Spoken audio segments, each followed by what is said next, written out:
Hello from Heirloom Books at 6239 North Clark Street in Chicago, Illinois. I'm Jeff Helgeson. A general impression of many people is that for a successful writer, it's almost a necessity to have been a troubled adolescence, traveled broadly as a vagabond, entered into and abandoned a number of intimate relationships, become a consistently drunken or drug denizen of the lowest places in society, not uncommonly having contemplated or even attempted suicide, and eventually settling down to writing when no other alternative presented itself. All those boxes, and a few more, could have easily been checked by three-time Pulitzer and 1936 Nobel Prize for Literature winning American playwright Eugene O'Neill. Added to this list of formative experiences for O'Neill might also have been a trio of troubled marriages, the fathering of three children, one by the first and two by the second of his wives, and then living largely estranged from his children in homes in Bermuda, a chateau in France during the economic depression of the 1930s, and then a large hacienda in California throughout much of the Second World War before taking up residence in hotel suites for most of the rest of his life, first on Nob Hill in San Francisco and then in New York City. Born in 1888, the son of an actor named James O'Neill, whose father had abandoned his family, returned to Ireland, and apparently poisoned himself, and his mother, Eugene's mother, that is, being a convent-educated, upper-middle-class, aspiring woman named Ella, who became addicted to morphine after giving birth to her 11-pound third child in a Broadway hotel room. Eugene Gladstone O'Neill, according to his highly autobiographical play, Long Day's Journey into Night, may well have thought of himself as a replacement for a brother named Edmund who died as an infant. Somewhat rebellious in nature, although raised in a strictly Catholic home, as an adolescent, Eugene refused to attend church, engaged in numerous flirtations within New London, Connecticut, where his family had a summer home called Monte Cristo Cottage after the Alexander Dumas character James O'Neill, portrayed on stage over 6,000 times, and then was expelled for drunkenness from Princeton University at the end of his freshman year. Allegedly, according to an extensive biography written by Arthur and Barbara Galeb, O'Neill had also once thrown a beer bottle through the window of his school's president, Woodrow Wilson, who, of course, would become the 28th president of the United States and eventually preside over the peace to end all peace Palace of Versailles Treaty at the conclusion of the First World War. Leaving Princeton, O'Neill impregnated, married, and quickly abandoned a young woman named Kathleen Jenkins, who bore him a son that she immediately, to eliminate any question regarding the boy's parentage, named Eugene O'Neill Jr. Shortly after the birth of his namesake, the young father left the country on a gold mining expedition to Central America that his father had helped to arrange with a barroom acquaintance whose wife, it has been speculated by the Galebs, may have had an affair with her husband's apprentice prospector before he contracted malaria and had to return to the United States in order to recover. This adventure was quickly followed by a journey to Argentina, period of homelessness in the slums of Buenos Aires,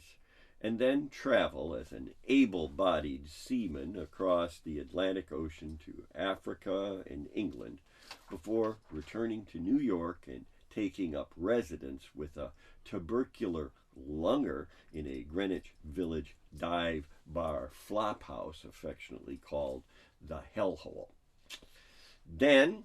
like his grandfather before him, O'Neill tried to kill himself, having his life saved by his roommate, although contracting tuberculosis from him prior to returning to his parents' home in early 1912.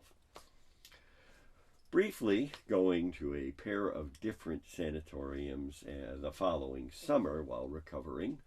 O'Neill read the works of Friedrich Nietzsche and several plays by August Strindberg,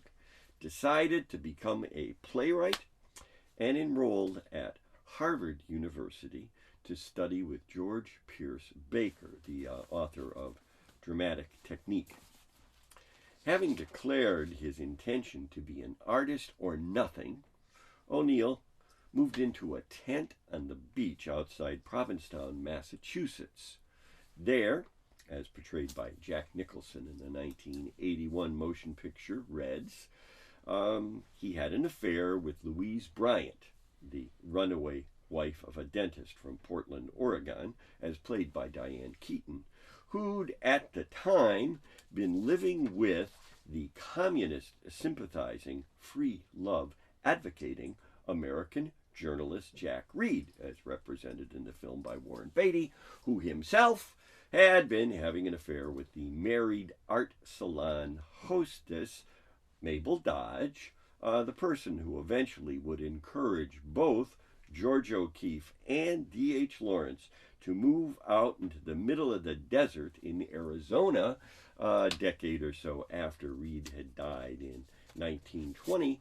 and was buried within the Kremlin wall in Moscow. It was while he'd been living on the beach in 1916 that the members of a theater company called the Provincetown Players became aware of O'Neill's having written several one-act plays based upon his sea experiences. This is what began his career as a produced playwright, ultimately completing 47 plays, the last of which to be published relating to the experience of his attempted suicide, exorcism, was only discovered in 2010. This was 57 years after Eugene O'Neill had died in November of 1953, reportedly proclaiming,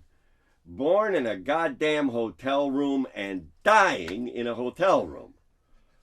A few additional autobiographical details involve acquaintance in Greenwich Village with individuals ranging from Catholic journalist Dorothy Day, a Chicago native who was considered for sainthood by the Vatican, to the notorious "My candle burns at both ends, it will not last the night, but oh my foes and ah my friends, it gives such a lovely light," libertine poet Edna St. Vincent Millay, painter George Barrows, and O'Neill's second wife, Agnes Bolton, who, perhaps unfortunately for her, bore a very strong resemblance to Louise Bryant and described her relationship with the author in a book that I have misplaced titled Part of a Long Story.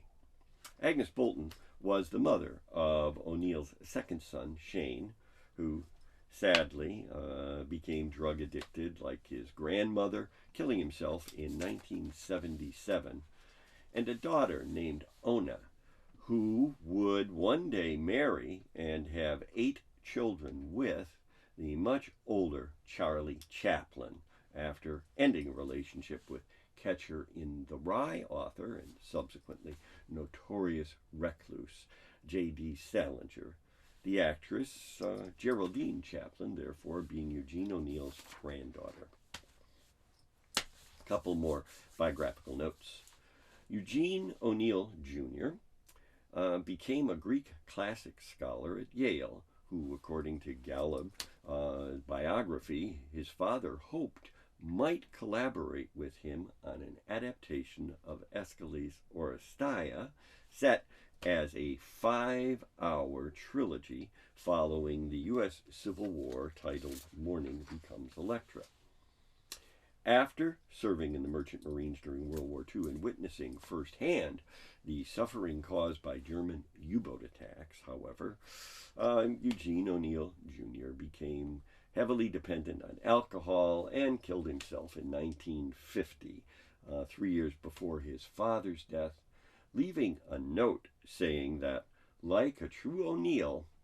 he didn't leave an unfinished bottle of whiskey behind. Finally, a third wife,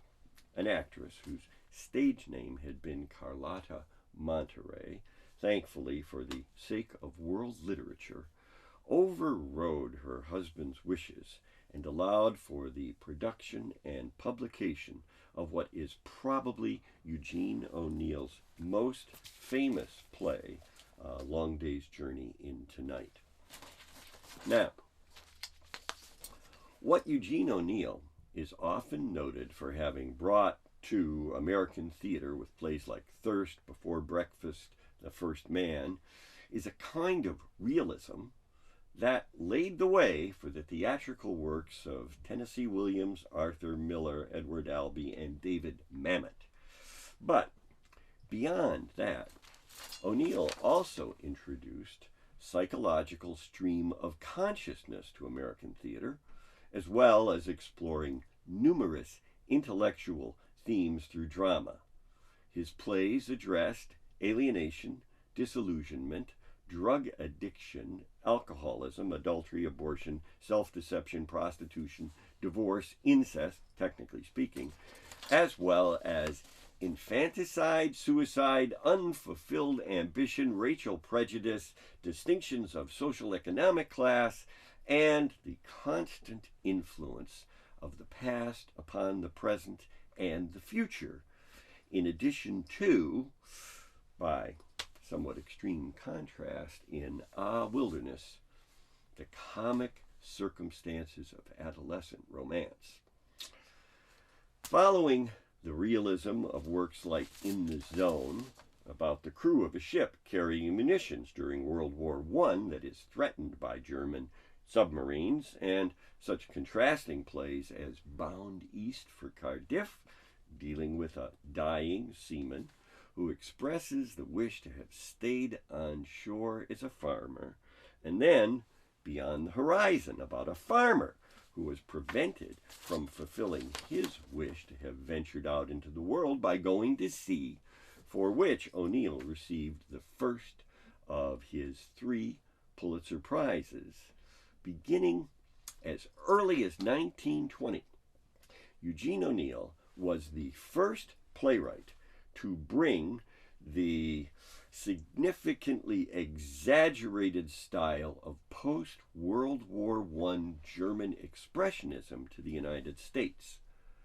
With The Emperor Jones, O'Neill combined primal ritual, as outlined by Friedrich Nietzsche in The Birth of Tragedy, with the ever-intensifying beat of offstage African drumming. The play was based on a story O'Neill had been told by a former circus performer and drinking buddy. In it, the attempted escape from a popularist uprising against a one-time Pullman porter named Brutus Jones, most famously portrayed by Paul Robeson, who, as a convicted runaway felon, having killed a co-worker in a crap game, miraculously survived an assassination attempt and then became a tyrannical ruler on a Caribbean island, and it unfolds in a series of 8 scenes that regress in both personal and racial memory, ultimately concluding with Jones' death from a silver bullet. It's a kind of James Frazer's The Golden Bough meets William Shakespeare's Macbeth, with touches of Carl Jung and the Wolfman thrown in for good measure. Throughout the Roaring '20s, O'Neill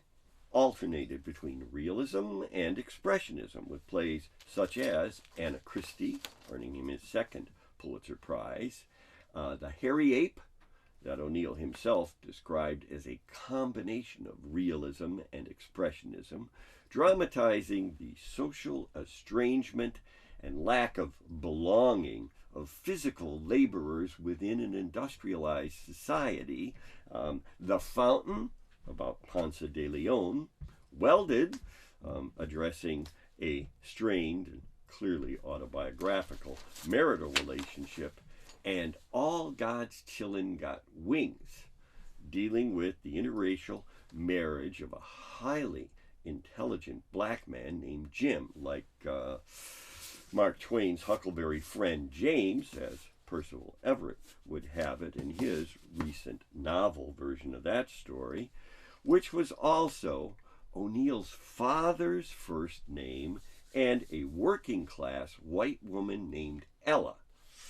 O'Neill's mother's name, a play that, of course, enraged the Ku Klux Klan. Then there was Desire Under the Elms, about a son's adulterous relationship with his father's new and youthful bride a number of years after the death of the young man's mother, and the killing of the baby resulting from their affair. This was followed by Marco's Millions, using a cast of almost 40 speaking roles to satirize American materialism by comparison with the journey of Marco Polo, and then Lazarus Laughed, about the resurrected follower of Jesus of Nazareth,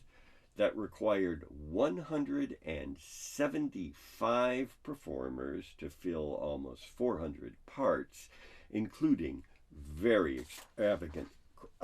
crowd scenes. Then, in 1929,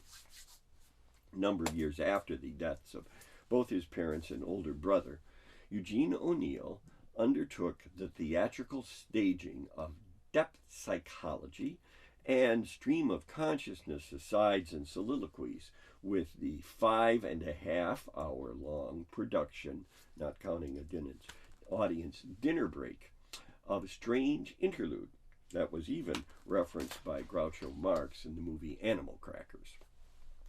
According to Robert M. Dowling in Eugene O'Neill, A Life in Four Acts, Strange Interlude not only won O'Neill a third Pulitzer, but also brought him the international attention which would eventually lead to his Nobel Prize. This was then followed, before the stock market crash and the Great Depression, by Dynamo, a largely unsuccessful experimental attempt to theatrically address the cultural conflict between religion and technology, as outlined in the 1918 publication of The Education of Henry Adams, with regard to the opposition of two powerful historical forces, the ideals of the Virgin and the dynamo, religion and technology. O'Neill then came back to the theme of religion 5 years later, during the Depression, after Adolf Hitler had come to power in Germany in Days Without End. O'Neill also experimented with use of masks to distinguish between the external and internal realities of characters in plays like The Great God Brown, as early as 1925, and then continued the motif, without the physical masks, as a theme of dual identity, appearance and reality, in his final great plays, The Iceman Cometh, Long Day's Journey into Night, Huey, A Touch of a Poet, A Moon for the Misbegotten, and More Stately Mansions. The realism of O'Neill's later plays also allowed him to directly explore the various themes he had dealt with, one way or another, throughout his career, frequently as disguised manifestations of the dynamics that had emerged from his own family of origin. Domineering father, a vulnerable, distant, and often inattentive, absent, or even deceased mother, and of course, the overreaching effects of alcoholism, promiscuity, drugs, and self-deception, the pipe dreams that the former alcoholic character of Hickey in The Iceman Cometh sought to help his old drinking buddies overcome before the truth of the murder of his wife to protect her from awareness of his debauchery and the syphilis infection he had given her became manifest. Mary Tyrone, the drug-addicted mother in Long Day's Journey into Night, described the lie that people tell themselves as a belief that the past does not determine the present, instead stating, "The past is the present, isn't it? It's the future, too. We all try to lie our way out of that, but life won't let us." In A Moon for the Misbegotten, the self-lie is expressed in the confession Jamie makes to the daughter of a tenant farmer about trying to blur the knowledge of his mother's dead body in the baggage car on a cross-country train trip from Los Angeles to New York with a $50 a night prostitute in the sleeper, where he'd stayed drunk throughout the journey, finally being unable to attend the funeral. Then, in A Touch of the Poet, title taken from a line in Long Day's Journey, the end of the play destroys the self-delusion of its central character, causing him to abandon pretexts of being an aristocrat and become a beaten man who wants to stay beaten. At any rate, whether or not Eugene O'Neill himself felt exalted by his accomplishments or beaten by personal and occasional experimental professional failures, what he created is a broad spectrum of truth-telling through theater that is both realistic and expressionistic. At his best, Eugene O'Neill pushed beyond the horizon of the personal biography that he repeatedly addressed within his plays, with perhaps the most moving description of himself being the one he provided in Long Day's Journey as always a stranger who never feels at home, who does not really want and is not wanted, who can never belong, who must always be a little in love with death. The result for an audience of that play and so many others Eugene O'Neill created is a deeply personal awareness regarding the lasting significance of the choices a person makes in life, or an intuitive understanding as expressed by O'Neill's Harvard instructor George Pierce Baker in his book Dramatic Technique. If we try to discover what a work is doing for the writer, we may discover a set of generalizations as to what the work does for all people. I'm Jeff Helgeson. Heirloom Books is located at 6239 North Clark Street in Chicago, Illinois.